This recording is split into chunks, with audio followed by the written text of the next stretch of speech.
Hello, in front of me I've got 70mai Dashcam M500. In this video I'll show you how to turn the camera on and off. Firstly, plug the camera to charging.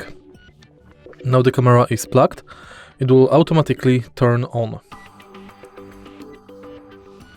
If you want to turn it off,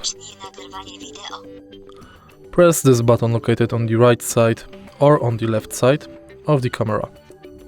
Włączam hotspot Wi-Fi. Hotspot Wi-Fi jest włączony. Zatrzymać nagrywanie wideo.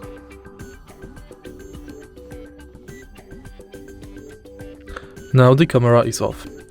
To turn it on back, press and hold this button again.